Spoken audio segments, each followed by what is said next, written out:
I'm basically just going to start with shark-infested waters because my cats are really playing around each other a lot in this room right now, and this is the best room for recording at the moment. Welcome to the Holistic Goth channel, where we embrace and find beautiful anyone precisely where they're at. We have a love for humanity and also a deep-seated thing that we're working on that might be disdain for people on an individual basis. We just feel like everyone is really great as far as the collective goes, and we salute our role and the whole of the collective as holistic beings, and sharks, and we want to smooth everything out like we are all the same, right? So no freckles, no moles, and we're just going to all have flawless glass skin, right? Let's talk about skin a bit and how to take care of it the best, the worst influences for it, how to do really fun, because everything in life should be fun, and because that's even higher vibes, right? You guys are wild. We're going to talk about how to take care of your skin the best way that you can, in the easiest way, and in ways that make you forget you have thousands of dollars and maybe years to go in your tattoo removal process, because we still like body modifications. We just like to be in control of it and do it in a healthy way.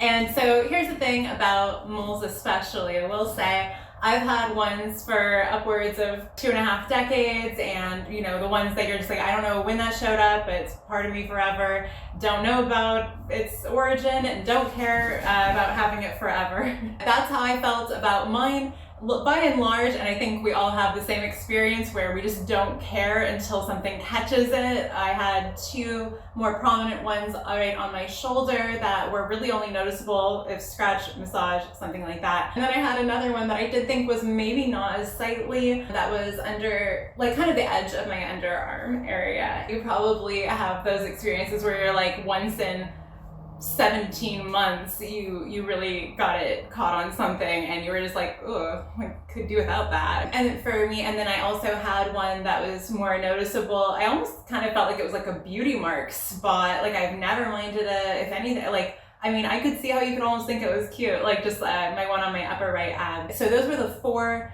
that I really wanted to remove, was that one, and 2 up here.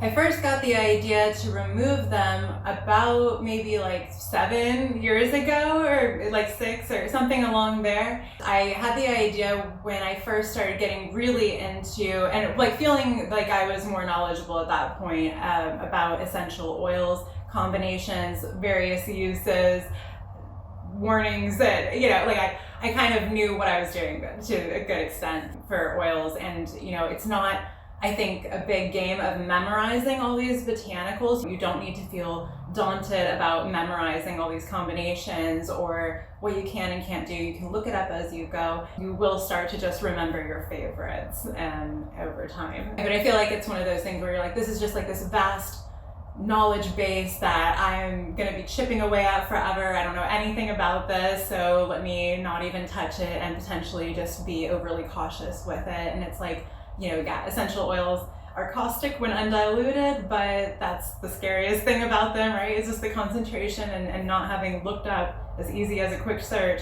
what that thing does. It's not rocket science, it's botany. I found there were some things I felt comfortable doing with essential oils and some things that I really never settled into, like ingesting the ones that they say, oh, you can, eat this oil of oregano. And I'm like, not the kind that I was getting. So there must be a way to dilute it further, cook it in something. There's no way what I used was how it was supposed to be ingested. So, but yeah, so there's definitely different methods of using things and different things that you're going to be comfortable with using. But I do want to encourage you, there is a certain amount of mad scientist experimentation. You need to self-experiment in order to find out. It's just the practical application, you know what I mean? And I think that's part of why I find these videos so helpful and I gravitate towards them online. I love hearing people's personal experiences, because while knowledge is vastly available, and you can see anywhere that, oh, okay, like most moles aren't cancerous and here's how you should remove them and stuff. But it's like, I want to hear people's personal accounts, and particularly where they went wrong, so that way I can avoid that. Or maybe if it's something that I shouldn't be concerned about, you know, to not lose sleep over something that is a natural part of the process that just isn't mentioned in this list. And it's like, if you listen to 4 or 5 different people's account of how their removal of something went or how their ingestion of something went, and you kind of start getting the common denominators of the experiences, you can start to figure out a best platform for yourself to jump from and find out what works for you. I can't tell you how many things I was overly committed to, like cold showers, when I was already in adrenal fatigue and anemic and stuff like that. But I'm like, yeah, cold showers, good for you. I can stand it, so like, let's do this thing, you know?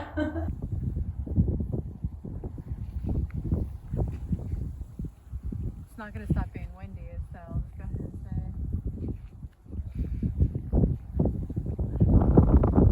What river is this? Nope, we don't know. Okay. That which doesn't kill you makes you stronger does not apply if you are being foolhardy and just the gods are going to strike you down for your stubborn ass not paying attention to the fact that there are things that are getting worse, even if you feel like other things are improving. Like, you'll be like, oh, like my mental focus, like I just feel so sharp after the cold shower maybe or something, but you'll be like, it's taking my feet and hands way too long to warm up. You can't ignore the signs your body is telling you whether or not you're using a natural product and process. So I just want to give you a little bit of my experience and encourage you to not wait on doing something like this, because like I said, I knew about doing this ages ago. Inconsistently and ineffectively, I had tried putting frankincense oil on my back and it did not do anything at all. I found I needed to use something abrasive, a file, something like that, and just open the skin a little bit in order for those agents to really sink in and do their job. This time I used apple cider vinegar with just squares of white paper towels and just soaked them in it and put it underneath. You could get a larger or extra adhesive sticky bandage for keeping it on. Where is the scenic overlook again? It's going to be wet and acidic and easy for it to come off. End up a lot of times just leaving something sitting there and just set to position. Or like when it was on my stomach, that was the hardest one for me to keep on. Yeah, I can see. We're at the overlook before the chalk mine. Because I mean, when I'm walking around, I'm moving around, I'm, you know, bending, and so the adhesion. And so that one was a good one to do. You know, they say to do it for at least 20 minutes a day. We all kind of overdo things. Like once you get excited to start doing it, and especially once you realize that not doing enough of it isn't doing anything, you're like, well, let me just do extra. It's cool that you can hear the water. Yeah. You can hear the river, you can hear the birds chirping about how we're going into Aries season. And so you could probably do like a slower, more gradual process with it. Oh, there you go. I wanted to do mine really quickly and slightly recklessly, like a lot of things. So lay it down. 1847. There's got to be some older ones out here because it's all, yeah, 1876. Or if I was looking up used furniture for my new place or something, I would just have it sitting there. And then like I said, it's easy for me to put it there or hold it under my arm. How old are the ones on your side? 1885, a lot of 18s over here. And I have obviously just been thrilled with the results. You know, hopefully I've been thrilled, right, if I'm going to share the information with you.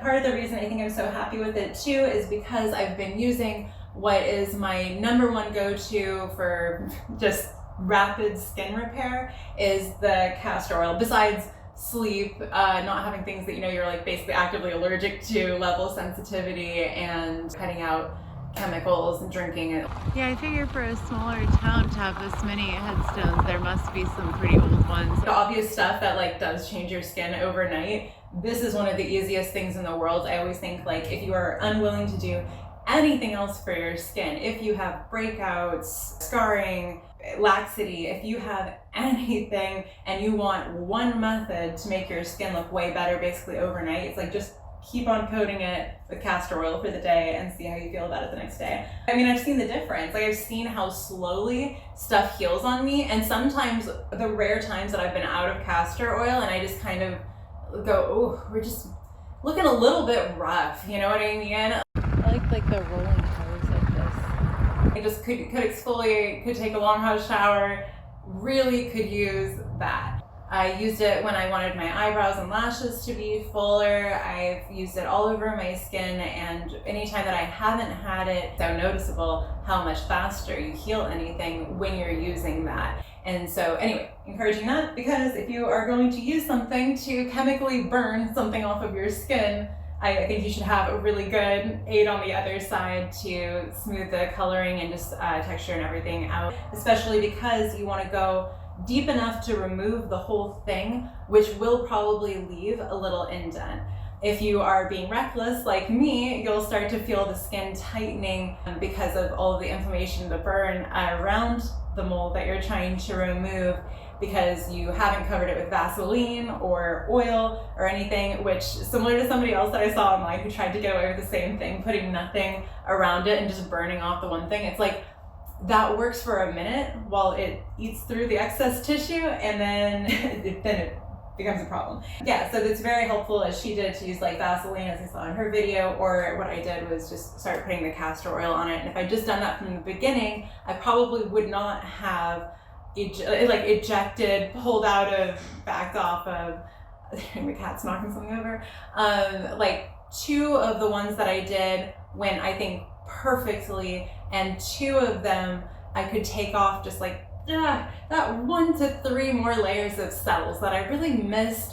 And it would be great if I hadn't because like where I didn't care at all that the thing was there before, like now I'm like feeling it going like, could have gotten rid of the rest of it, but I really don't care, and I don't really feel like it like that because it just happened. Like, I've only just done this a few weeks ago, and so I have 2 that I'm very confident will not grow back at all, and 2 that may or may not do something over time, because if you don't get rid of the whole thing, it can, but I don't really think it will. I think I'm going to tend to it enough with something like this that's going to discourage that, and also I will, if when I can, get into getting it lasered, because something like IPL, which is just so fucking good for your skin and so exciting. Talk about a one-day makeover that is so cheap. Last I checked, it was like $75 spot treatment, $150 full face. It's probably a little bit more than that since the last time I did it, because it was years ago, but I've always intended to do it again because it was so effective.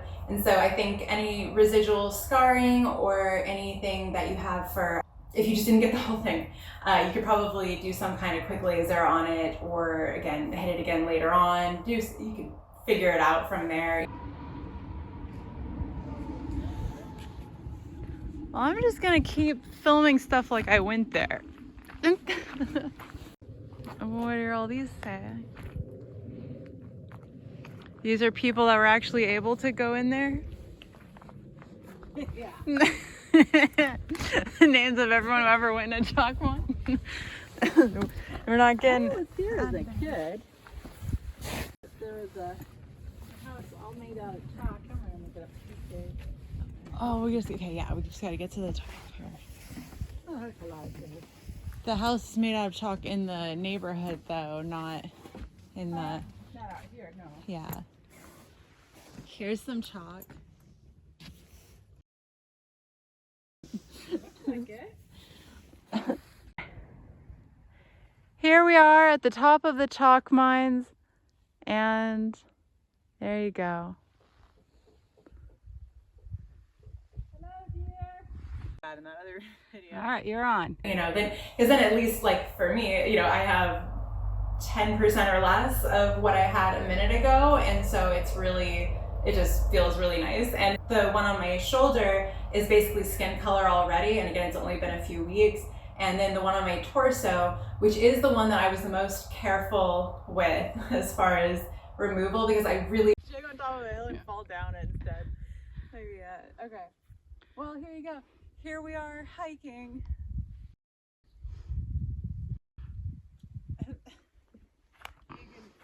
film me stepping across these lumps of Nope, Cameron, I already filmed that show while you were sitting on the stairs for 10 minutes. Here. Standing over here and here and then over here. Oh, no, you went too fast. Oh, wait. Lost you. Okay. All right, perfect. I did not want a big scar right there. I didn't want to fuck it up. And so that one I didn't get as much off of. So IPL.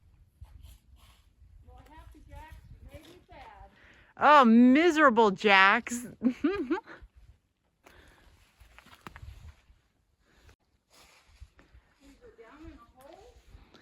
Yeah, that would have been fun. We could have gone in an entire hole.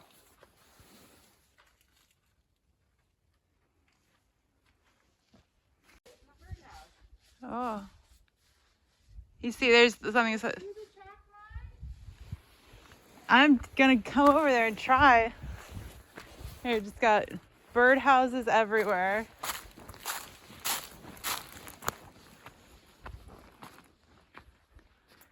Have bird and breakfast, birds only, no cats. I'm just gonna title this video Unique Bird Houses. Is this a bird feeder?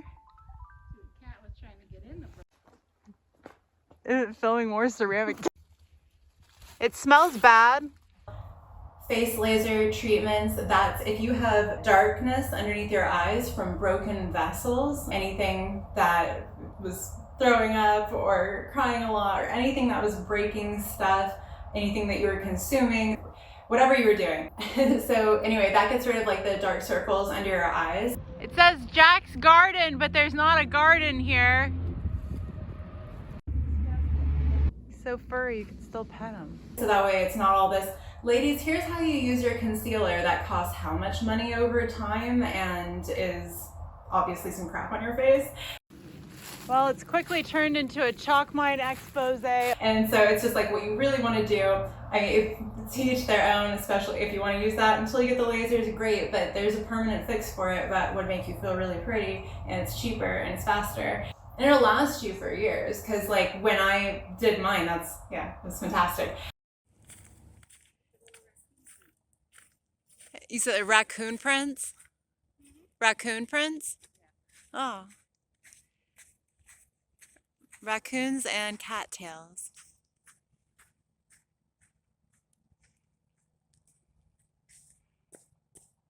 And then there are other things like scars or, again, moles, freckles, things like that, that when you remove them, it's done. It's not coming back. Like the same vessels that would get damaged again or something.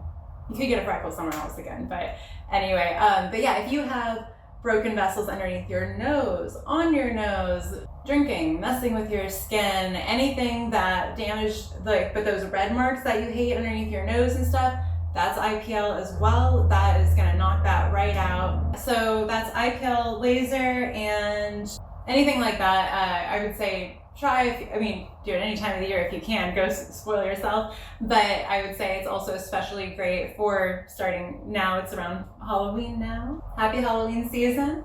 And yeah, so I would say it's really great to get it done between now and somewhere in spring, because you aren't supposed to be in the sun a lot directly after and before getting the lasers. So yeah, it's better to do it that way. But again, these are things that are way cheaper. Like this costs like nothing, and I got to modify my own body at home safely and effectively. Okay, so you get it. Take care of yourself for taking care of your skin. Things like oils as much as you want, get a good amount, a healthy amount of sun and all that kind of stuff. And then this is kind of an odd one. I don't know how prevalent it is because I haven't looked into it, but it is one of my worst things that I don't even want to, what do you even call it?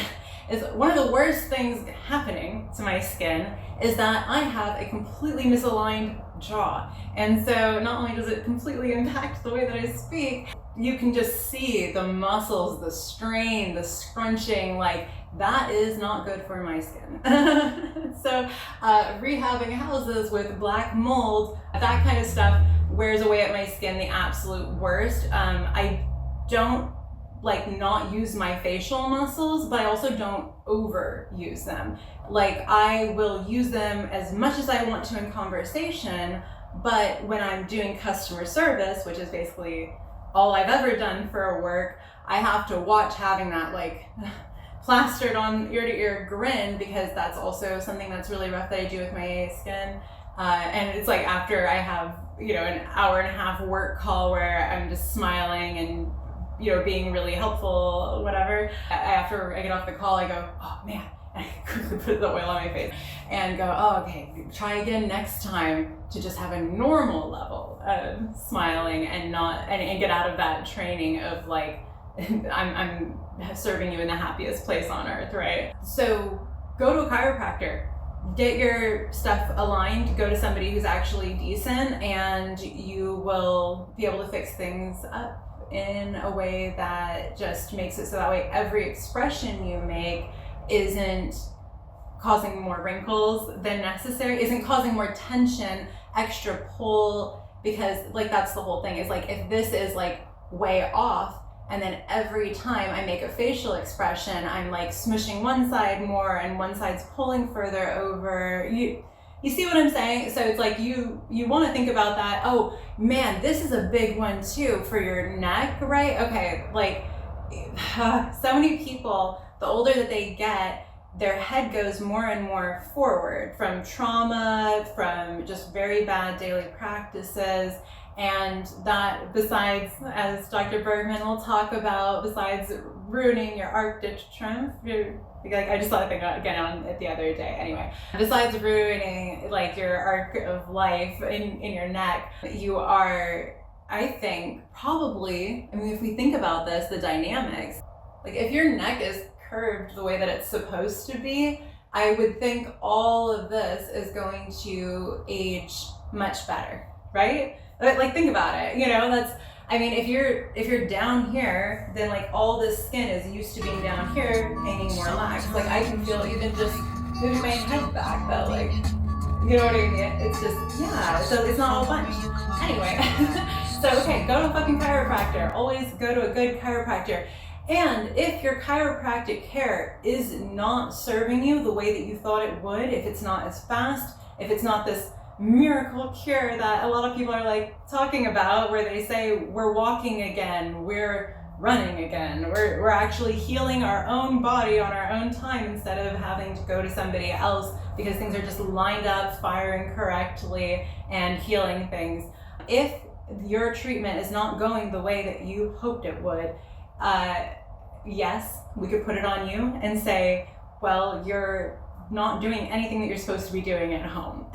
Like, but in my experience, I can do the worst of my behavior. I do love feeling my best. That's what chiropractic care will do for you, even if you're not taking care of yourself, because that's what I've seen. I've seen that I can not sleep, and I could, well anyway, I'll not go into it, but I mean I've been in like the most stressful situations in life that would normally be sending me to the ER, and because I was seeing a chiropractor, acupuncturist at the time, like someone who did both, it kept me on my feet. I've seen that it can really support you in very difficult times, even if you're not really at the best place to take care of yourself in that moment. Just getting in there is something. But if you are doing anything, just getting the appropriate amount of sleep, just not being in a war zone, just, you know, for people around you and stuff like that, if you are just doing anything good, as my chiropractor at the time, like actually during that very difficult time for me where he was very much still helping me get to a really good place, he was saying basically you just need to make the right decision 4 out of 5 times. Like, I don't need to check that math anywhere. That is just a great thing to think. I remember thinking, that's a B-. I can get that. It was just very encouraging, but one of the most important things about his treatment, while it was expensive, was he really encouraged me. He knew his skill level, so it was not a charlatan. He knew his skill level, and he really encouraged me to get in there my 3, sometimes if I wanted to, 4 times in a week, which is a bit much, like, but sometimes it would maybe be just an acupuncture appointment or, you know, vice versa. So I love that he encouraged me to get in for particularly adjustments at least 3 times a week. Because he was incredible at the work that he did, he knew that just getting me in there would start to get everything moving so much better. And I saw things heal that hadn't, I saw things like the bruise, underneath my toenail that had been there because someone just couldn't be bothered to move the bed or switch sides with me. So I was always fucking up my foot. Once I saw this person regularly, the thing was gone in a matter of weeks. And I could just see all of these little things like that were just healing so much faster. And I just felt way better, yeah. So, and it even impacted things just because it was aiding my digestion so much and because everything was running so much better. There were symptoms that the chiropractic care was improving that it almost had no right to, even because I was so deficient in different things. And yet I still saw those symptoms improve through going in regularly. So I just want to say, if you've gone to chiropractic care and you've not had the best results, you're either not going in enough or you're seeing the wrong person. Done, right? Obvious, easy, and so and you'll find out for yourself or through people like me and other things, like who the right practitioner is for you. But certainly there are plenty of them. It's an amazing field with a lot of brilliant artists. Okay, that's all things products, skin, how to take care of different things. There are other things I could talk about, but we're already gonna go over time here. What I do want to say is I saw other people talk about, yes, moles coming back, whether like say if they were particularly protruding. There was somebody saying that theirs came back only basically in color. It was 2-dimensional to their flesh, but it did return with the same level of darkness. This was important to mention.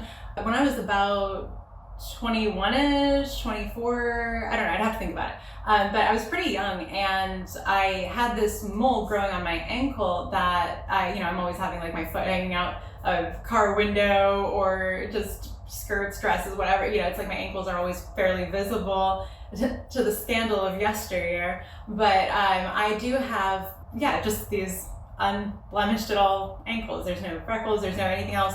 I had this one mole grow on my ankle. And the funny thing is, it's the only mole that ever bothered me where I thought, don't like where that's at, don't like the looks of it, don't think it should be there.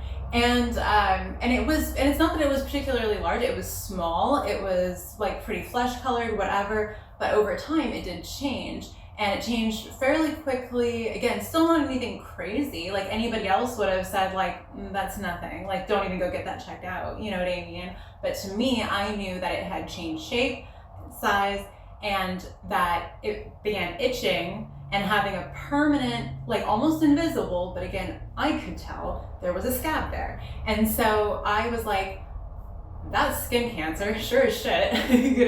I should probably do something about that. And so what I found online at the time, God knows how much research it took me at the time to dig this up, right? But I found to flood it with hydrogen peroxide on a regular basis throughout the day, every day, very consistently, well after the thing is gone even. But yeah, to flood it with hydrogen peroxide and then coat it very, very thickly with vitamin E oil. And so what that did is it oxygenated the area, it just made it very oxygen rich.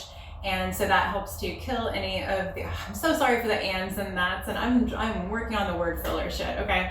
I was even thinking that about some of my poetry lately, so I was like, I wonder, I don't, chicken or the egg, like I don't know which one I started doing first, because I do use those as fillers in my poetry all the time for the rhythm, almost like as a reminder to me to like put something else there, but then I'll put it in my poetry drop videos for you, not ever having changed it.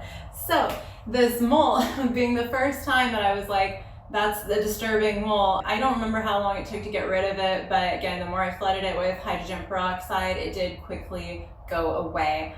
And and that was just super cool. Like it just, no scar, no anything. The reason that worked and the just dropping frankincense oil on this one didn't work was, again, because that one was open and that one was closed. Like that one was like a normal healthy mole, and that one had like distinctly, like I said, like that kind of itch and broken skin that was there. And like you could almost tell yourself for the first however many weeks, like, oh, well, I itched it, and that's what, as I was corrected for years, I scratched it because it itched, didn't itch it. And so you can convince yourself at first. So as I'm telling you all of this, again, so that way you can use things as templates, anything that I talk about for the mental process for how we're approaching these different health things and how we're listening to our body and different signs to look out for, little things like, and again, not to just be like, well, the internet said do it this way, so completely ignore that something's a little off or whatever, because like I said, there are a lot of different factors where you do just have to learn yourself, because you can't expect every practitioner, every advisor, every any situation, like you can't expect them to know all of your personal nuances, unfortunately. You know what I mean? Like you do need to know your stuff a little bit, because they just, even the best of the best see outliers, and I've been people's outlier forever, as they tell me, thank you so much, including about my jaw, that it's just like they're like, basically, how did you get into that mess? And I'm like, it's one of those things where you just don't want to blame yourself for not being informed, and it sucks to try to become informed when it's like a dire moment where you're like, what do I do about this open fucking sore cancer wound on me or whatever, like you want to know how to do this stuff. And it's tough for me, like I find some things are easier to get people to do than others. Like it is easier for me to get somebody, as I've done, to put apple cider vinegar on their face regularly on a cloth or like a cotton swab, whatever, that'll just stay there. It's easier for me to get them to do that than do what I just described with the hydrogen peroxide, because it does take, like, I don't want to say round the clock, but it's like you're regularly hitting it. And so a lot of people don't want to do those extra steps. I'm at home a lot, and I don't need to, it's not like I'm like going into like my workspace and going to the bathroom every hour and a half or something like that to treat it in there. But like, you should, if that is the situation you're in, like just knock it out, because again, it doesn't take that long. Wait, start again. We have them in these little trenches, so that way we can bury them very shallowly, like a shallow grave if it's too cold.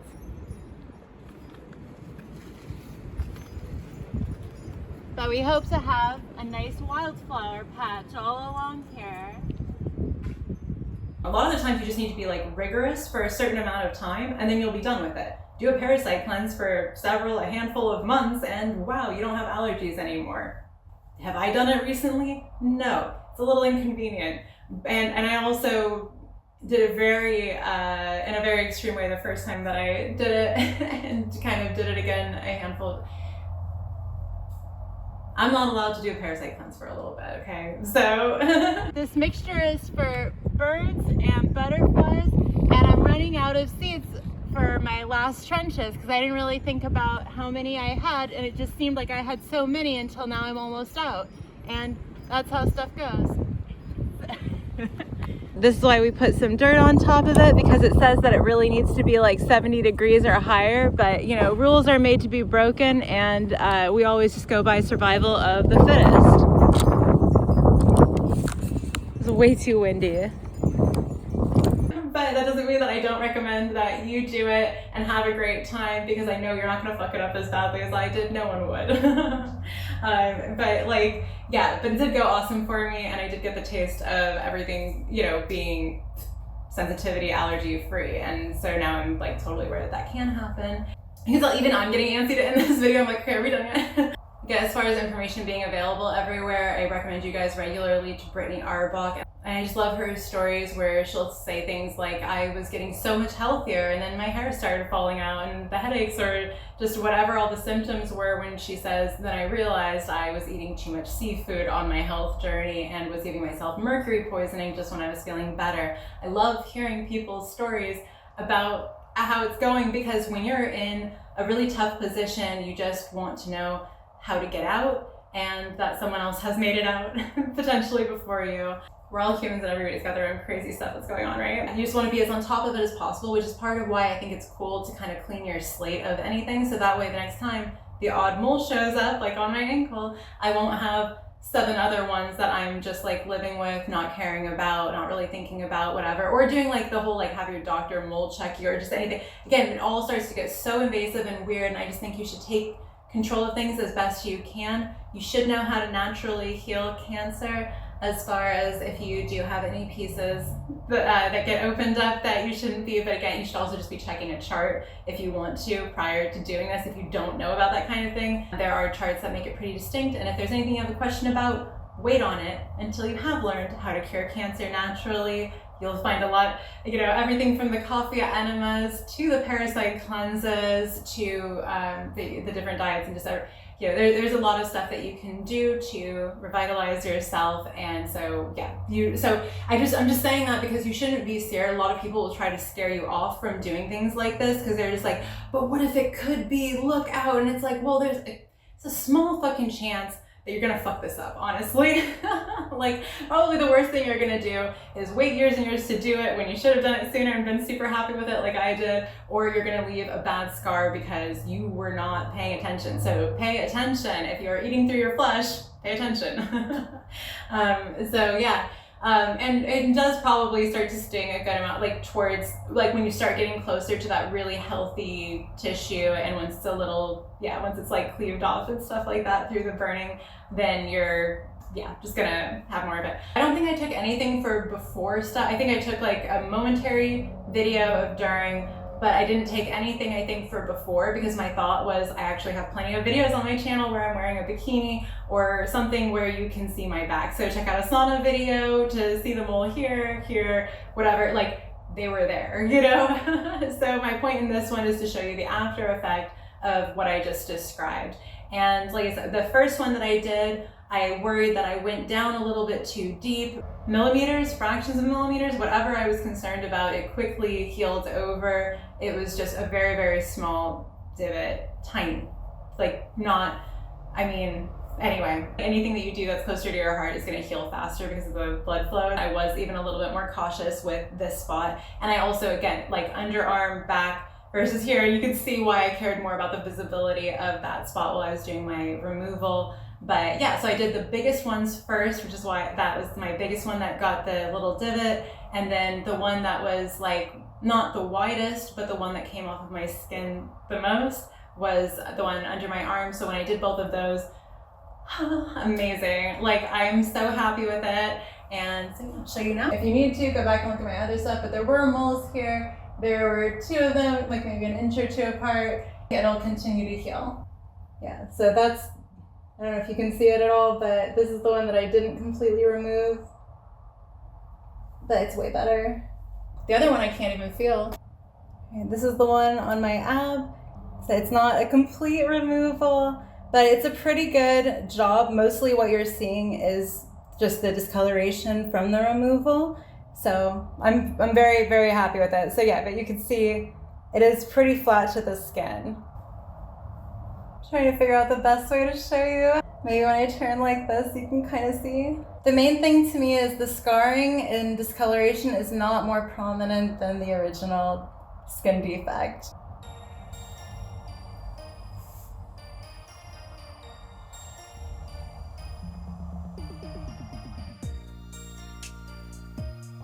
I know the best way to show you, but that's where another one was.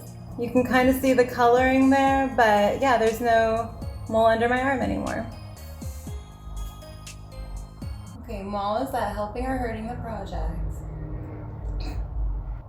I don't always take the best care of myself, but I do try to because it's fun, it's easy, it's cheap, long-lasting, effective. It makes you feel better about other stupid things that you've done in the past, like getting tattoos, even though we all learned in biology class in school or just in life that there are plenty of things in our cells already between mitochondria and cytoplasm and all these various things that are meant to be there, and they just don't need extra things there like a bunch of horrible ink or other injectables these days and crowding them and stuff like that. So it's cool to take care of yourself as best you can. I think there's nothing more beautiful than someone who wants to be better than they are, because we do have that natural contempt sometimes for people. And so when you see that they're trying to better themselves, even if they are contemptible,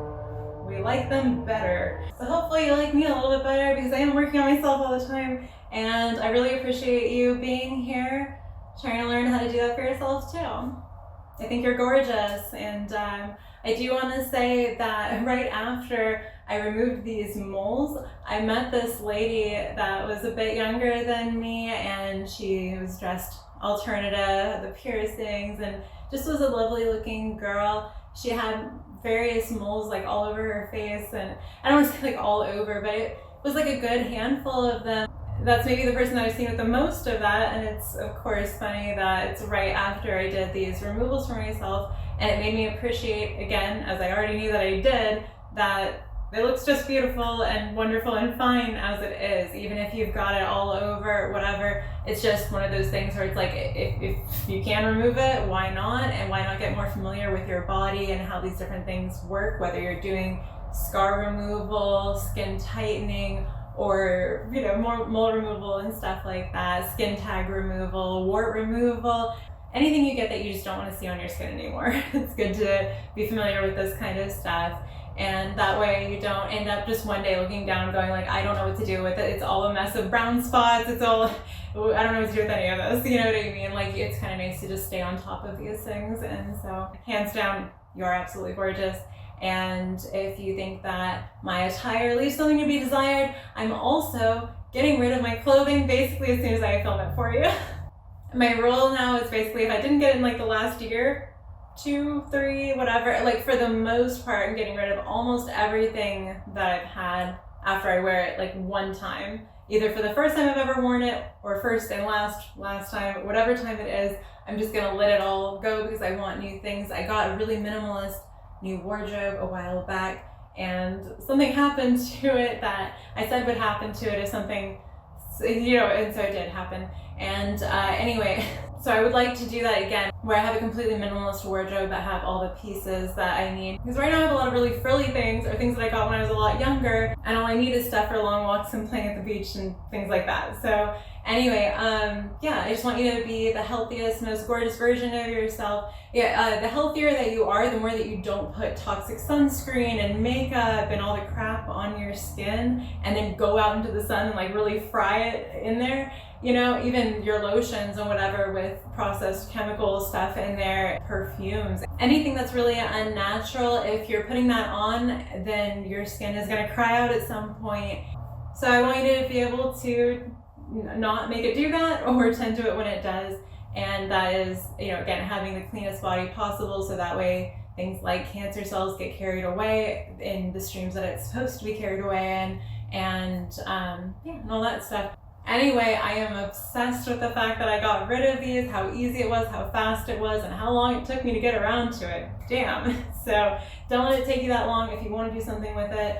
Last bonus round, I think it's the last thing I'll say about it, is, well, I have these moles on my face, right? And when I first started doing the removal, I thought, oh, well, maybe I'll just knock off a little something on this one. We're being reckless.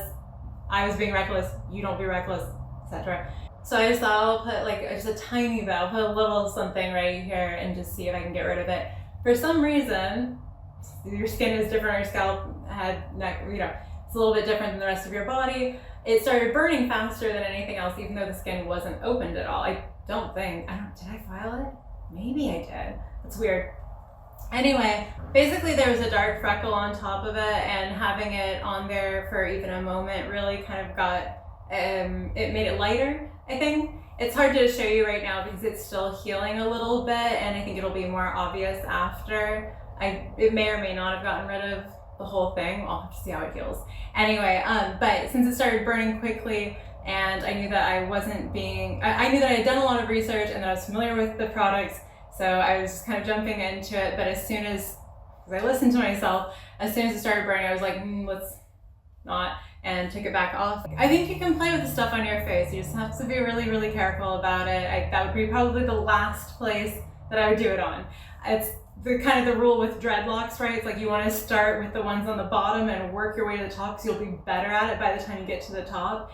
So this is what it's supposed to be. You can see those nice, rough, natural looking edges. What an interesting height difference between the gem and the light. What is this? What did I buy? So it's like kind of pretty straight on. Unfortunately, I'm taller than the outlet, so that's awful to look at. It's lighting this dark hallway. I like having everywhere lit at least a little bit. The design it advertised, and once again, the light is right there. So I can see it from all these directions. I'm returning them, but I would still like something like this. Cool idea, but just not well executed. Look at it when it's off. Oh, it's even worse. Something about freezing bananas really brings out that vanilla type flavor. That's how you should do your moles. Do the ones, or freckles or whatever, like do the ones that are somewhere else. And again, people do different things, pricking it with a pin, like whatever gets the skin open just a little bit in order to receive the apple cider vinegar better. So,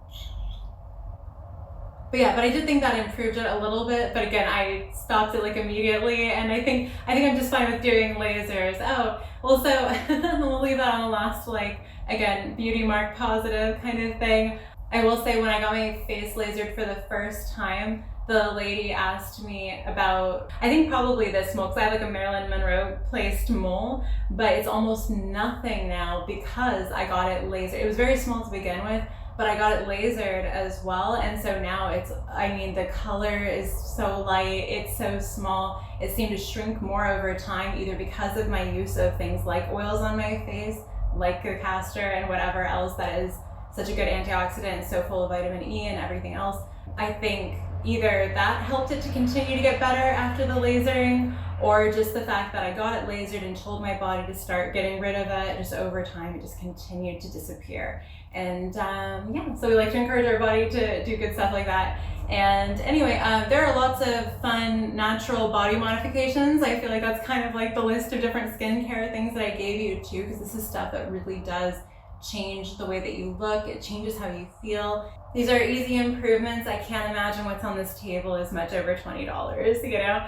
So, and my poor money tree, look, it's really living. It's just tall enough that the cats can't eat like these pieces now. So I think it's gonna make it, maybe. Anyway, I hope you're doing great. And I really do love you. We don't all have to look the same, and we don't all have to only salute the collective. We can love each other individually if you want.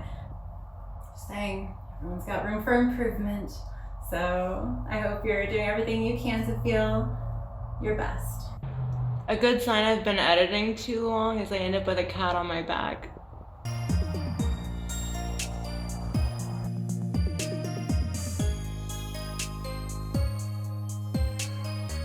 Oh, he's so sweet. Him so baby. When he purrs on my back, he injects healing frequencies into my body, which is great about cats. Things on the property, psychics have even come in and said they're very deep type of thing, and you look at the, I've been going at it for about 10 years there, so. Yeah, okay, so you found what potentially could be grave sites.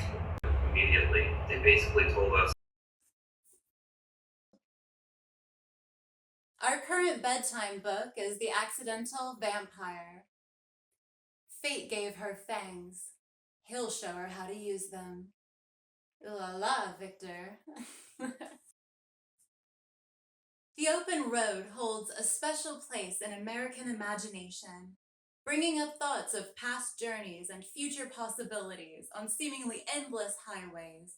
For many Midwesterners, travel involves long drives past wide open landscapes and sprawling fields on routes such as Interstate 80, on it regularly, scenic byways, and the many roads between.